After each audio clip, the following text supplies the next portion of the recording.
नमस्कार सभी को। मेरे चैनल में आप सभी का हार्दिक स्वागत है। आज मैं उपस्थित हूँ रवींद्रनाथ टैगोर की लिखी कहानी पिंजर। जब मैं पढ़ाई की पुस्तकें समाप्त कर चुका तो मेरे पिता ने मुझे वैद्यक सिखानी चाहिए और इस काम के लिए जगत के एक अनुभवी गुरु को नियुक्त कर दिया। मेरा नवीन गुरु केवल देसी वैद्यक में ही चतुर न था बल्कि डॉक्टरी भी जानता था। उसने मनुष्य के शरीर की बनावट समझाने के आशय से मेरे लिए एक मनुष्य का ढांचा अर्थात हड्डियों का पिंजर मंगवा दिया था, जो उस कमरे में रखा गया जहां मैं पढ़ता था। साधारण व्यक्ति जानते हैं कि मुर्दा विशेषता हड्डियों के पिंजर से कम आयु वाले बच्चों को जब वे अकेले हो कितना अधिक भय लगता है। स्वभावतः मुझको भी डर लगता था और आरंभ से मैं कभी उस कमरे में अकेला न जाता था। यदि कभी किसी आवश्यकता बस जाना भी पड़ता तो उसकी ओर आंख उठाकर न देखता।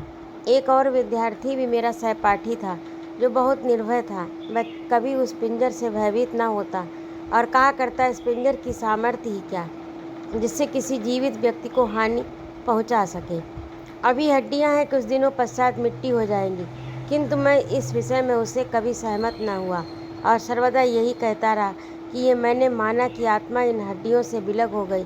तब भी जब तक ये विद्यमान है वह समय समय पर आकर अपने पुराने मकान को देख जाया करती है। मेरा ये विचार प्रकट में अनोखा या असंभव प्रतीत होता था। कभी किसी ने यह नहीं देखा होगा कि आत्मा फिर अपनी हड्डियों में वापस आई हो, किंतु यह एक अमर घटना है कि मेरा विचार सत्य था और सत्य निकला। कुछ दिनों पहले की घटना है कि एक रात को गृहस्थ आवश्यकताओं के कारण मुझे कमरे में सोना पड़ा। मेरे लिए नई बात थी, अतः नींद न आई और मैं काफ़ी समय तक करवटें बदलता रहा। यहाँ तक कि समीप के गिरजाघर ने 12 बजाए। जो लैंप मेरे कमरे में प्रकाश दे रहा था वह मध्यम होकर धीरे धीरे बुझ गया। उस समय मुझे उस प्रकाश के संबंध में विचार आया कि क्षण भर पहले वह विद्यमान था, किंतु अब सर्वदा के लिए अंधेरे में परिवर्तित हो गया। संसार में मनुष्य जीवन की भी यही दशा है, जो कभी दिन और कभी रात के अनंत में जा मिलता है। धीरे धीरे मेरा विचार पिंजर की ओर परिवर्तित होने आरंभ हो गए। मैं हृदय में सोच रहा था कि भगवान जाने ये हड्डियां अपने जीवन में क्या कुछ न होगी। सहसा मुझे ऐसा ज्ञात हुआ जैसे कोई अनोखी वस्तु मेरे पलंग के चारों ओर अंधेरे में फिर रही है। फिर लंबी सांसों की ध्वनि जैसे दुखित व्यक्ति सांस लेता है मेरे कानों में आई। पाँवों की आहट भी सुनाई दी। मैंने सोचा ये मेरा भ्रम है और बुरे सपने के कारण काल्पनिक आवाज़ें आ रही हैं, किंतु पाँव की आहट फिर सुनाई दी। इस पर मैंने भ्रम निवारण हेतु उच्च स्वर से पूछा, कौन है? ये सुनकर वह अपरिचित शक्ल मेरे समीप आई और बोली, मैं हूँ। मैं अपने पिंजर को देखने आई हूँ। मैंने विचार किया मेरा कोई परिचित मुझसे हंसी कर रहा है, इसलिए मैंने कहा, ये कौन सा समय पिंजर देखने का है? वास्तव में तुम्हारा अभिप्राय क्या है? ध्वनि आई, मुझे असमय से क्या अभिप्राय? मेरी वस्तु है, मैं जिस समय चाहूँ इसे देख सकती हूँ। आह, क्या तुम नहीं देखते वे मेरी पसलियाँ हैं जिनमें वर्षों मेरा हृदय रहा। मैं पूरे 26 वर्ष इस घोंसले में बंद रही जिसको अब तुम पिंजर कहते हो। यदि मैं अपने पुराने घर को देखने चली आई तो इसमें तुम्हें क्या बाधा हुई? मैं डर गया और आत्मा को टालने के लिए कहा, अच्छा तुम जाकर अपना पिंजर देख लो, मुझे नींद आती है, मैं सोता हूँ। मैंने हृदय में निश्चय कर लिया कि जिस समय वह यहाँ से हटे मैं तुरंत भागकर बाहर चला जाऊँ, किंतु वह टलने वाली आसामी न थी। कहने लगी, क्या तुम यहाँ अकेले सोते हो? अच्छा आओ कुछ बातें करें। उसका आग्रह मेरे लिए व्यर्थ की विपत्ति से कम न था। मृत्यु की रूपरेखा मेरी आंखों के सामने फिरने लगी, किंतु व्यवस्था से उत्तर दिया, अच्छा तो बैठ जाओ, कोई मनोरंजक बात बताओ। आवाज़ आई, तो सुनो। 25 वर्ष बीते, मैं भी तुम्हारी तरह मनुष्य थी। मनुष्यों में बैठकर बातचीत किया करती थी, किंतु अब शमशान के शून्य स्थान में फिरा करती हूँ। आज मेरी इच्छा है कि मैं फिर एक लंबे समय के पश्चात मनुष्य से बात करूँ। मैं प्रसन्न हूँ कि तुमने मेरी बात सुनने पर सहमत प्रकट की है। क्यों, तुम बातें सुनना चाहते हो या नहीं? ये कहकर वह आगे की ओर आई और मुझे मालूम हुआ कि कोई व्यक्ति मेरे पायती पर बैठ गया। फिर इससे पूर्व कि मैं कोई शब्द मुख से निकालूं, उसने अपनी कथा सुनानी आरंभ कर दी। वह बोली, महाशय, जब मैं मनुष्य के रूप में थी तो केवल एक व्यक्ति से डरती थी, और वह व्यक्ति मेरे लिए मानो मृत्यु का देवता था। वह था मेरा पति। जिस प्रकार कोई व्यक्ति मछली को कांटा लगाकर पानी से बाहर ले आया हो, वह व्यक्ति मुझको माता पिता के घर से बाहर ले आया था और मुझको वहाँ जाने न देता था। अच्छा था, उसका काम जल्दी ही समाप्त हो गया, अर्थात विवाह के दूसरे महीने ही वह संसार से चल बसा। मैंने लोगों की देखा देखी वैष्णव रीत से क्रियाकर्म किया, किंतु हृदय में बहुत प्रसन्न थी। कांटा निकल गया। अब मुझको अपने माता पिता से मिलने की आज्ञा मिल जाएगी और मैं अपनी पुरानी सहेलियों से, जिनके साथ खेला करती थी, मिलूंगी।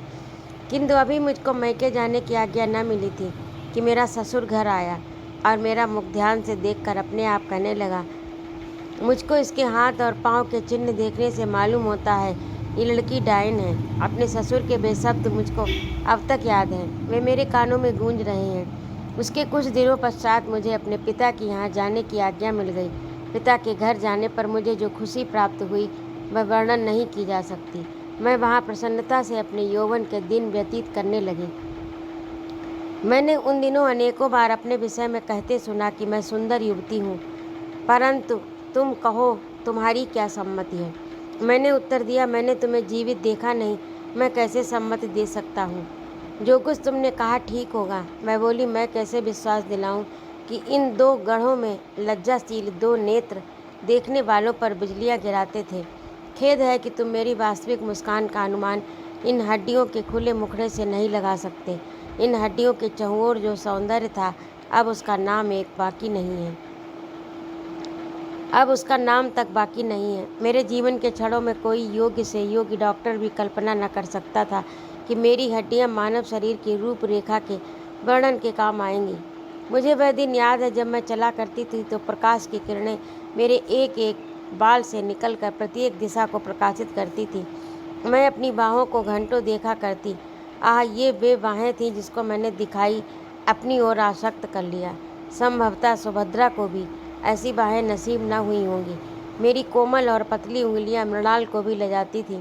खेद है कि मेरे इस नग्न ढांचे ने तुम्हें मेरे सौंदर्य के विषय में सर्वथा झूठी सम्मति निर्धारित करने का अवसर दिया।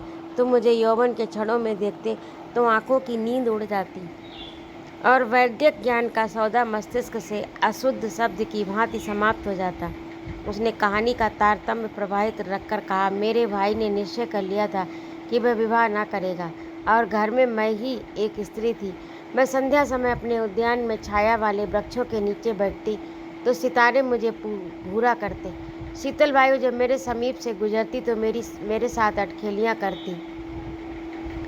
मैं अपने सौंदर्य पर घमंड करती। अनेकों बार सोचा करती कि जिस धरती पर मेरा पाँव पड़ता है, यदि उसमें अनुभव करने की शक्ति होती तो प्रसन्नता से फूली ना समाती।